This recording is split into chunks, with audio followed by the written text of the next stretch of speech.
let's get into this. We're talking about that day, June last year, at Kenya's parliament. There was shouting, sirens, and, well, blood spilled. It's quite jarring, isn't it, how things escalated so quickly from what started as people expressing their views. Exactly. And that's what we're diving into today. We're looking at the BBC Africa Eye documentary, the one you flagged, called Blood Parliament.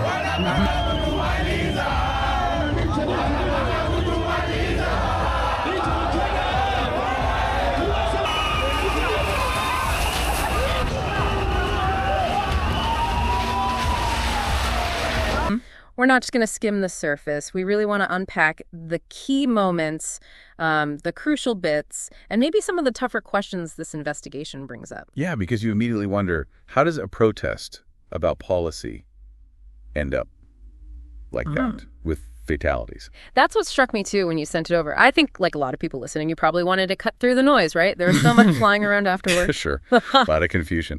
So, yeah, our goal here is to get to the heart of it. What actually happened at Parliament? Why did it happen? And crucially, what does this documentary uncover about, the force used and who's accountable? And it's worth saying, this documentary, it's a pretty serious piece of investigative work. Oh, absolutely. BBC Africa Eye, they looked at over 5,000 pieces of visual media photos, videos. Wow. Yeah, to piece together exactly what went down on June 25th, 2024, during those protests against the finance bill. That sheer volume of evidence, analyzing 5,000 items, that suggests a really deep, almost forensic approach. Definitely. They must have been going frame by frame, cross-referencing everything. Probably using tech to track people, sync up times. Yeah. It gives their findings a lot of weight against, maybe quicker initial reports. Right. So, okay, let's talk about what they actually found. The documentary really highlights that the initial push came from young Kenyans, Gen Z they're often called. Mm-hmm.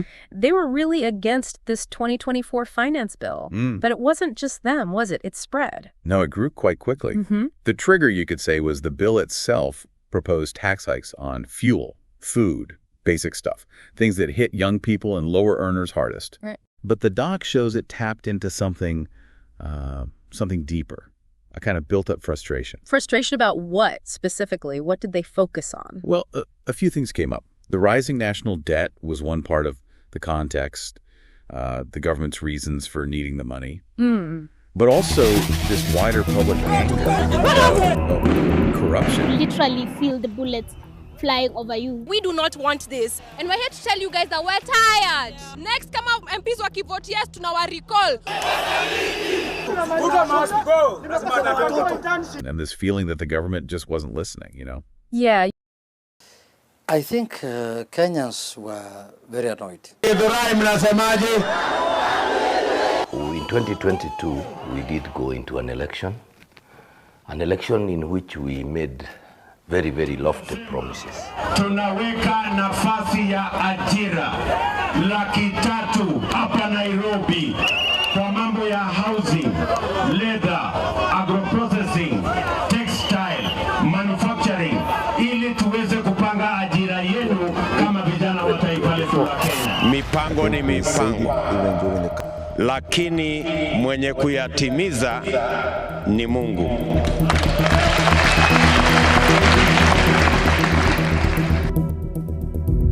The Kenya Kwanza government was seen as the panacea or our hope. Issue around the protest was the mobilization was around the finance bill. But was the finance bill really the problem? You really sense that disconnect in some of the clips they show, people struggling to even put into words how fed up they were. Exactly. Yep. It wasn't just about the money, though that was huge. It was this feeling of being ignored, like their voices didn't matter. Mm-hmm. And the documentary points out, and you see it in the footage, that the early stages were peaceful. There was right? high corruption levels in government. We could all see it. Na wananchi walikuwa wanaendelea na kuteseka. Healthcare ni problematic. Education was very problematic. Yes, Still participants described it that way. Chanting, signs. Yeah. It looked like a big, if very serious, public demonstration. Yeah. Some even called it kind of vibrant. Which makes the later violence even more, shocking. It really does. The security forces, they started with tear gas, batons, the usual crowd control tactics, it seems. But then things shifted. And this is where the BBC's investigation gets really critical. the move to using live ammunition. That's the core of it. Yeah. They managed to identify at least 3 young men killed near Parliament. David Cheege, Erickson Mutisia, and Eric Shinney. 3 confirmed names. And President Ruto, his first reaction was to say the protests were, what was the phrase, infiltrated and hijacked by organized criminals. That was the initial narrative from the government. That evening, President Ruto gave his account of what had happened. Today, an otherwise legitimate expression of the fundamental rights and freedoms of assembly was infiltrated and hijacked by a group of organized criminals. Yes. But the documentary, with all its analysis, it really pushes back against that, doesn't it? It absolutely does. By piecing together all that visual evidence, they present a very, very different account, especially around the moments those young men died. Okay, let's look at David Cheege and Erickson Mutisia first. The documentary goes into incredible detail about how they were killed. Yeah, it's quite harrowing. Their analysis reconstructs the sequence. And they point specifically to one individual, a plainclothes police officer. They name him as John Kaboy. John Kaboy. And the visual evidence they present his location, the line of fire, strongly suggests he fired the shots that killed both David and Erickson. From about 50 meters away, they estimated. 50 meters. And it wasn't just visual, there was audio, too. Yes. There was anger that was expressed yesterday on the streets. It was a Gen Z protest in Kenya. Young people. The protests, they're not only in Nairobi, they're across the country. For the first time, it was the Kenyan people, the working class, and the middle class, and the lower class, the bill, we got to fight against the ruling class. Even when we were on the streets, they don't understand. I would look at every corner and every side. I really felt that this was it. And this is particularly disturbing. This country has. They have audio, which multiple sources apparently identified as Kaboy's voice, where he's heard shouting in Swahili, urging others to kua, kua. Chilling, just hearing that. It really is. And that audio, combined with the visual reconstruction, it paints a deeply troubling picture of intent. And the documentary makes it clear, doesn't it, that David and Erickson were unarmed. Completely unarmed. Erickson was apparently still wearing his white overalls from his job as a butcher. Just a regular guy caught up in it. The evidence strongly suggests neither posed any immediate threat, which of course raises huge questions about whether using lethal force was necessary. I said I will join the people. Then there's the third young man, Eric Shinney. The investigation into his death sounds equally meticulous. It is. What's really notable there is the forensic detail they pulled from photos and video. They focused on the alleged shooter's uniform. Like specific details. Very specific. A white shoulder patch, a certain type of matte green helmet, tan boots, a solid stock rifle. Really distinctive elements. Okay. By comparing these details across lots of different images from around that time, they were able to narrow it down. They believed the shooter was likely a member of the Kenyan army. They confirmed this somehow. Well, they consulted senior military sources, according to the documentary, who corroborated those specific uniform details. And then they built a timeline showing Eric Shinney was actually moving away from Parliament when he was shot, seemingly targeted. So in all 3 cases they looked at closely, the conclusion is unarmed protesters were killed by security forces. That's the thrust of their findings, yes. And in 2 cases, they identify a specific alleged shooter and even include that audio suggesting incitement. Which directly contradicts that initial government line about organized criminals. Starkly contradicts it. It suggests a very different reality on the ground that day. It's a grim picture. Of innocent citizens. The parents, Mr. President. What are you telling them? These things have happened under your watch. I am telling under your watch. I am telling every parent.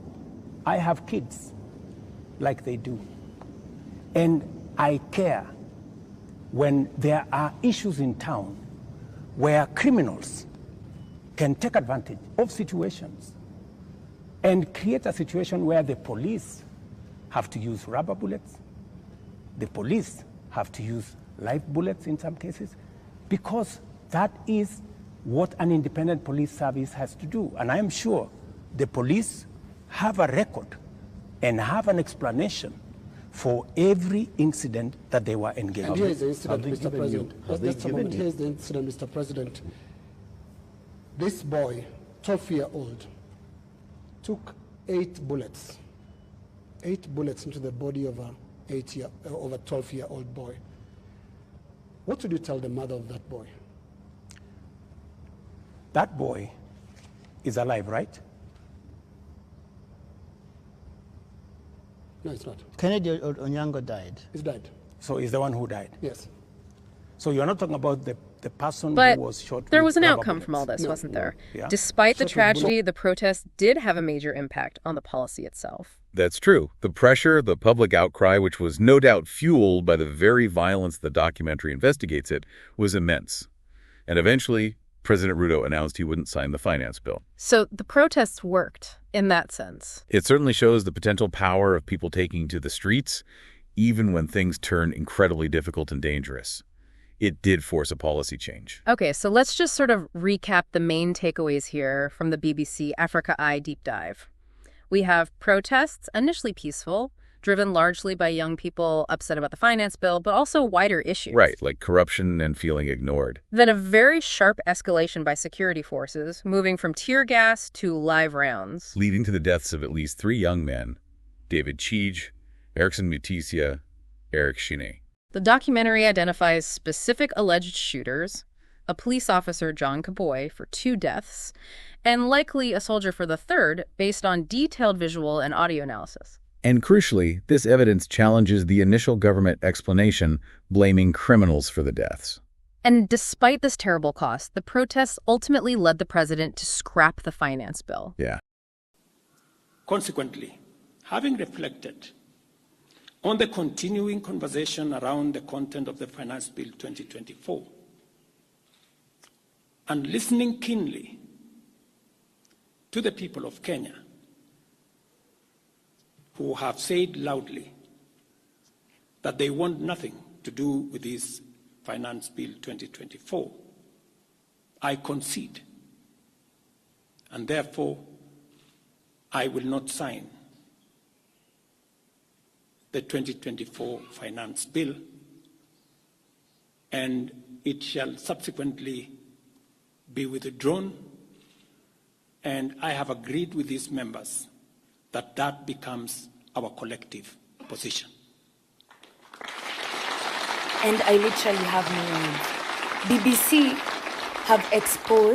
BBC Africa have exposed what police would have taken 10 years to investigate. I don't know if it's the issue is the police, or that you kitu yenye ina investigate it's not supposed to be found out. But these people have already exposed them. Go and watch that documentary on YouTube, and it will move you. It is very sad. Those are the core findings. Step by So step. wrapping this up, maybe the question we leave you, the listener, with is this. When you look at the level of detail in this documentary, the evidence presented, what does that mean for accountability? That's the big question, isn't it? Accountability for those deaths. And maybe think about what this whole episode says about the relationship between citizens and the state security forces, not just in Kenya, maybe elsewhere too. Yeah. And finally, what does it tell us about the power of protest? Both its potential to bring change, but also, tragically, its potential human cost when things go so wrong. Definitely a lot to think about there.